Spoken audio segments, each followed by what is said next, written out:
بسم اللہ الرحمن الرحیم۔ السلام علیکم معزز طلبہ کرام، آپ سب کیسے ہیں؟ آج ہم اصول الشاشی کے سبق نمبر 28 کو پڑھیں گے۔ آج کے سبق کا عنوان ہے عموم مشترک کے عدم جواز پر ایک مثال۔ لہٰذا آئیے پہلے عبارت اور اس کا ترجمہ کرتے ہیں، لیکن اس سے پہلے میں آپ کو بتاتا چلوں کہ گزشتہ سبق میں ہم نے مشترک کا حکم پڑھا تھا اور اس حکم میں 3 مذاہب یعنی اختلاف پڑھا تھا، اور پھر عموم مشترک کے حوالے سے ہم نے اجمالی طور پہ پڑھ لیا تھا کہ عموم مشترک جائز نہیں ہے احناف کے نزدیک، اور پھر ہم نے دیگر مذاہب پر ائمہ احناف کی جو وجہ ترجیح تھی وہ بھی ہم نے وہاں بیان کی۔ تو لہٰذا آج ہم آج کے سبق کی عبارت اور اس کے ترجمے کی طرف بڑھتے ہیں اور عمومی مشترک کے عدم جواز پر ایک مثال پیش کرتے ہیں۔ تو ہماری آج کی عبارت شروع ہوتی ہے وقال ابو حنیفہ سے امام اعظم کی پیش کردہ ایک مثال بیان کی جا رہی ہے۔ مصنف علیہ رحمہ لکھتے ہیں وقال ابو حنیفہ علیہ رحمہ، اور ابو حنیفہ امام اعظم رحمۃ اللہ تعالی علیہ نے فرمایا اذا قال لزوجته انت علی مثل امی لا یکون مظاہرا، کہ جب کسی شخص نے اپنی زوجہ سے یہ بات کہی کہ انتی علیہ مثل امی، کہ تو مجھ پر میری ماں کی طرح ہے، لا یکون مظاہرا، یہ بات کہہ دینے سے وہ شخص مظاہر نہیں ہوگا، یعنی زہار کرنے والا شمار نہیں کیا جائے گا۔ کیوں؟ لأن اللفظ مشترک بین الکرامت والحرمت، اس لیے کہ بے شک جو لفظ ہے یعنی جو اس نے الفاظ بولے ہیں یہ مشترک ہیں کرامت اور حرمت کے درمیان۔ فلا یترجح جہت الحرمت الا بالنیت، پس حرام ہونے کی جہت کو، حرمت کی جہت کو ترجیح نہیں دی جائے گی مگر نیت کے ساتھ۔ یہ تھی عبارت اور اس کا ترجمہ۔ اس عبارت کو یہاں لانے کی غرض کیا ہے؟ تو سنیے کہ مصنف کی غرض یہ ہے کہ چونکہ امام اعظم رحمۃ اللہ تعالی علیہ کے نزدیک عموم مشترک جائز نہیں ہے، لہٰذا اس پر امام اعظم کے بیان کردہ ایک مسئلے کو بطور دلیل یہاں سے پیش کرنا مقصود ہے۔ آئیے اب اس کی وضاحت کی طرف بڑھتے ہیں۔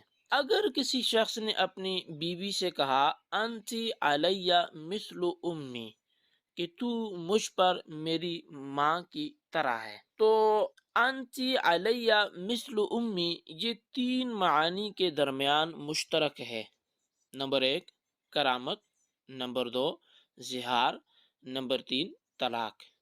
یعنی اس کا مطلب یہ بھی ہو سکتا ہے کہ تو میرے نزدیک میری ماں کی طرح معزز و مکرم ہے، یعنی کرامت کا معنی مقصود ہے، اور دوسرا اس کا مطلب یہ بھی ہو سکتا ہے کہ تو مجھ پر میری ماں کے مشابہ ہے، اور چونکہ یہ زہار کا مطلب ہے تو یہاں مشابہت پائی جا رہی ہے تو زہار والا معنی ہوگا، اور اس کا مطلب یہ بھی ہو سکتا ہے کہ تو مجھ پر حرام ہے، اور یہ گویا کہ طلاق والا معنی وہ کنایتاً لینا چاہ رہا ہے۔ تو شوہر کا کلام 3 معانی میں مشترک ہے، تینوں معانی کو بیک وقت مراد لینا یہ جائز نہیں ہے، لہٰذا کسی قرینے کی ضرورت ہے۔ اگر کلام کے وقت زہار کی نیت کی تو زہار ہوگا، کیونکہ زہار میں تشبیہ دی جاتی ہے اور یہاں تشبیہ موجود ہے۔ اگر کلام کے وقت طلاق کی نیت کی تو طلاق بائنہ واقع ہو جائے گی، کیونکہ لفظ مثل یہ کنایا ہے۔ اگر اعزاز و اکرام کی نیت تھی جب کلام کر رہا تھا، یا کسی چیز کی بھی نیت نہیں تھی، تو ایسی صورت میں کچھ چیز بھی واقع نہیں ہوگی، یہ کلام تکریم و تعظیم پر محمول ہوگا۔ مشترک کے معانی میں سے کسی ایک معنی کو بھی ترجیح حاصل نہیں ہوگی، چونکہ تینوں معنی مراد نہیں لیے جا سکتے۔ اگر تینوں معنی مراد لیں تو پھر تو عمومی مشترک ہو جائے گا۔ لہٰذا احناف کا چونکہ مذہب یہ تھا کہ کسی ایک معنی کو قرینے یا دلیل کی بنیاد پر ترجیح دیتے ہوئے اس پہ عمل کیا جائے گا۔ سب معانی پر بیک وقت عمل جائز نہیں ہے، تو لہٰذا یہاں تین معانی میں سے عمل تو کسی ایک پر ہی ہوگا، لیکن اس پر ہوگا جس پر ترجیح ہوگی، یعنی جس معنی کو ترجیح دی جائے گی اسی پر عمل کیا جائے گا۔ سب سے پہلے ہم یہ بات سمجھتے ہیں کہ کسی لفظ کے مختلف معانی میں اشتراک کے اسباب کیا ہیں، پھر ہم یہ بھی سمجھیں گے کہ ہم نے ترجیح کن پہلوؤں کی بنا پر دینی ہے، ایسے کون سے ذرائع ہیں کہ جن کا استعمال کرتے ہوئے ہم کسی لفظ کے مختلف معانی میں سے کسی ایک معنی کو ترجیح دیتے ہیں۔ تو سب سے پہلے ہم اشتراک کے اسباب کی طرف بڑھتے ہیں۔ کسی لفظ کے متعدد معانی میں استعمال ہونے کی چند وجوہات ہوتی ہیں۔ پہلی وجہ یہ ہے کہ ایک لفظ کے واضح مختلف ہوں، چاہے ملک کے لحاظ سے ہوں یا قوم کے لحاظ سے ہوں یا علاقہ کے لحاظ سے ہوں۔ جب ایک لفظ کو مختلف لوگ وضع کر رہے ہیں تو ظاہر ہے جتنے لوگ ایک ہی لفظ کو وضع کر رہے ہیں تو ہر ایک اپنے اپنے معنی کے لیے وضع کر رہا ہے، تو لہٰذا لفظ ایک ہے، معنی مختلف ہو گئے، تو ہم کہیں گے یہ لفظ مختلف معانی کے درمیان، بہت سے معنی کے درمیان یہ مشترک ہے۔ تو لہٰذا پہلا سبب جو ہے وہ ہے ایک لفظ کے مختلف واضح ہوں، تو اس وجہ سے بھی اشتراک پیدا ہو جاتا ہے۔ دوسرا سبب، واضح تو ایک ہے مگر لفظ کو مختلف اوقات میں مختلف معانی میں استعمال کیا گیا ہو۔ کسی دور میں اس لفظ کا یہ مطلب تھا، پھر وقت گزرتا گیا تو اب اس کا استعمال یوں ہونے لگا کہ معنی پہلے والا چھوڑ کے دوسرا اپنا لیا گیا۔ پھر کچھ عرصہ گزرا تو اس لفظ کا معنی جو ابھی دوسرے نمبر پہ اپنایا تھا اس کو بھی چھوڑ دیے، تیسرے نمبر پہ آ گئے۔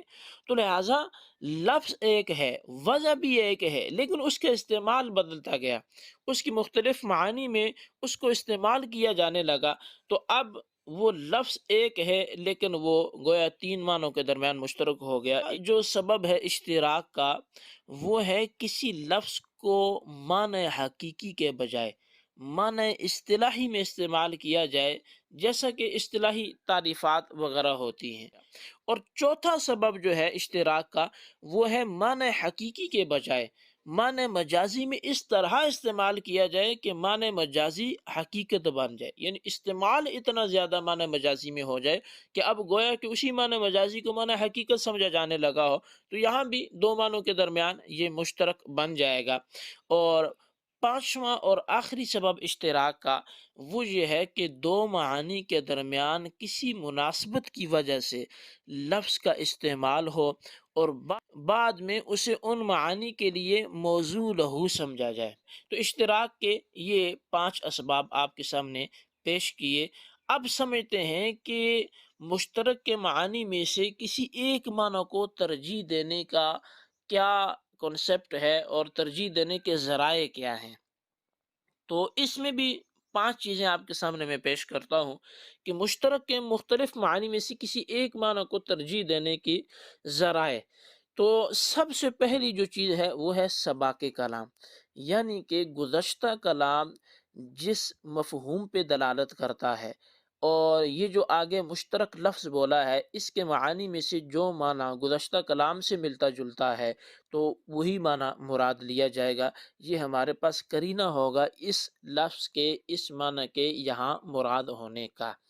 اسی طرح دوسرا جو ذریعہ ہے وہ ہے سیاق کلام، یعنی گزشتہ کلام میں تو ایسا کچھ نہ ملا ہمیں، لیکن جو ابھی لفظ بولا ہے اس سے ملتا جلتا مفہوم آگے والے کلام میں جو آئندہ کلام آ رہا ہے اس میں مفہوم وہی ہے جو اس لفظ کا ہے، تو اب یہ بھی آپس میں ایک ربط بن جائے گا، کنیکشن بن جائے گا کہ یہ جو لفظ کے مختلف معانی میں سے فلاں معنی ہے، چونکہ یہ آگے والے کلام سے ملتا جلتا ہے تو لہٰذا یہی مراد ہوگا۔ تو یہ دوسرا قرینہ ہوگا مشترک کے معانی میں سے کسی ایک معنی کو ترجیح دینے کے قرینوں میں سے، ذرائع میں سے۔